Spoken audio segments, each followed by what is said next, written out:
Imagine being given a key to open up your prison cell door.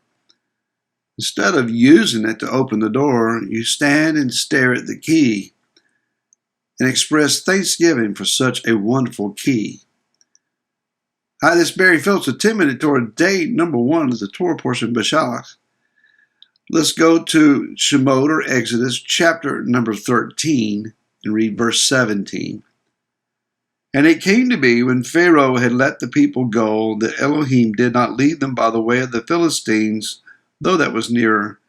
For Elohim said, lest the people regret when they see fighting and return to Mitzrayim.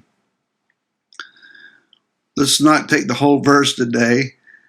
Matter of fact, we may take 2 days on this verse, but today let's focus on the first line that says that Pharaoh let the people go. Now that being Yah's command to him all along, you are to let my people go. The word that is used here about letting go is the title of our Torah portion, Beshalach. It has within its main body the word shalach, which means to be sent. The shlichim, if you will, the apostles, or those that are the sent ones. So one would think that when Mitzrayim, or Egypt, had been completely rendered a ruin, the food supply was gone, the economy was wrecked, the natural resources that they could rebuild with were decimated, the overall morale of the people was at an all-time low. They were a soundly defeated, overwhelmed, perplexed people. Pharaoh had lost a lot in their eyes. He was no longer held in the super high esteem, but rather it was Moshe. Moshe was the one who garnered attention and adulation. The future, the near-term future, the foreseeable future of this nation was bleak. What were they going to do? When Yah said, I'm going to bring judgments upon them, he was not kidding, and it was horrible, the end result. Instead of saying, it's time to get out of Dodge. Let's pack up. We've been given a great miracle. Yahweh, our Elohim, has turned his face to us again. He has sent to us a prophet with incredible credibility who has proven himself, and it's time to go.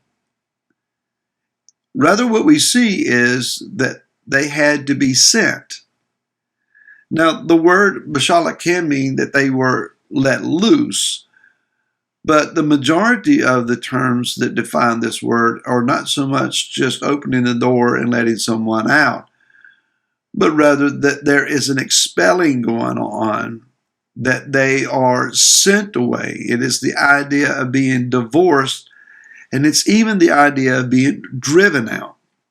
If we go back in our pages to Bereshit, or Genesis, chapter number 3, it says in verse 23 concerning Adam and Chava, Adam and Eve, Yahweh Elohim said, see, the man has become like one of us, to know good and evil, and now lest he put his hand and also take of the tree of life and eat and live forever. Next verse 23. So Elohim sent him out of the garden, drove him out, expelled him, pushed him out of the garden. And chapter number 12 of Bereshit, in verse number 20,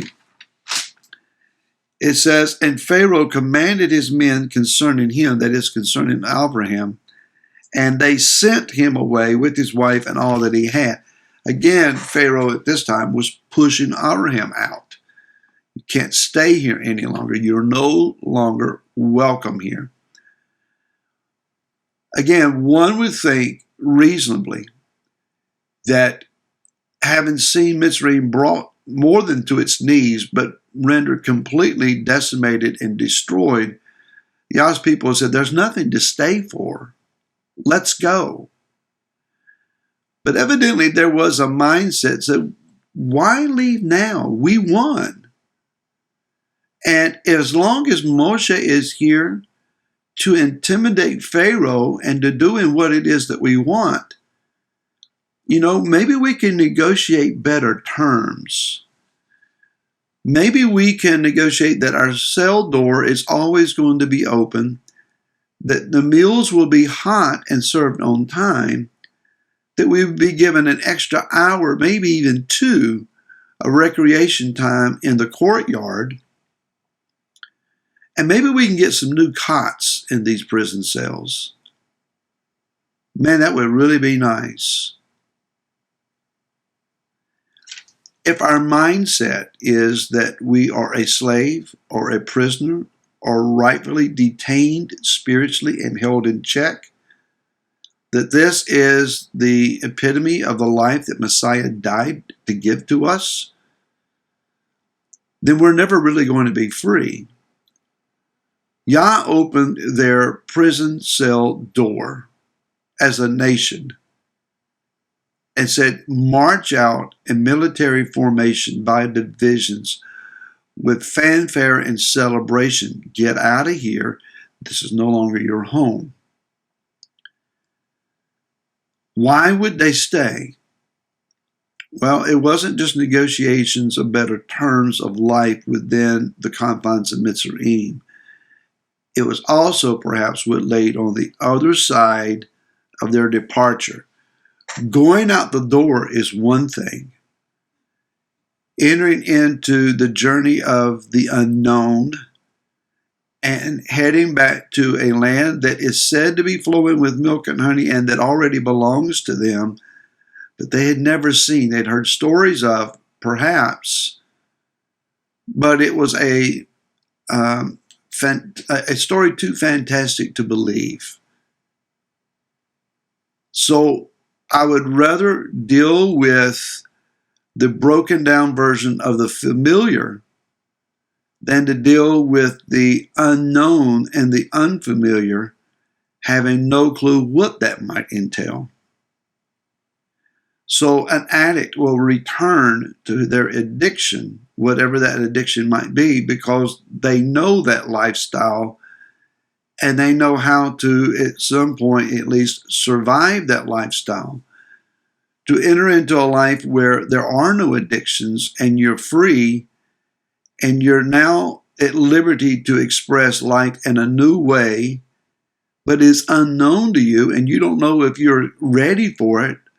You don't know if you're mentally prepared for it. Sometimes folks just cling back to what they've already known. So we have to believe that when Yah sets us free, that He is not setting us free to fail again. Yah is not changing slave owners on us to where we are trading the slave drivers of Mitzrayim to the slave drivers of Yah Himself or His representatives. You shall know the truth, and the truth shall make you free, Yeshua said. Free indeed. Genuine freedom, where it's not just a cell with an open door, but we're living outside the prison house. And we don't have to worry about being brought back to the prison house. Over and again in the wilderness journey, Israel surmised that their best option was to select leadership and return to Mitzrayim. Let's go back where we came from. That's the legitimate place that we belong. When your future pales in comparison to your imprisoned past, you're living a delusional life. We are not meant to live behind bars. We are not meant to live in shackles and chains of any variety or of any mental understanding, any spiritual understanding. Yeshua has come to set us free and to a glorious future if we're willing to take the journey, if we're willing to follow the path. Be willing to do so. And let's look forward to our future today. I'll see you tomorrow. Till then, shalom.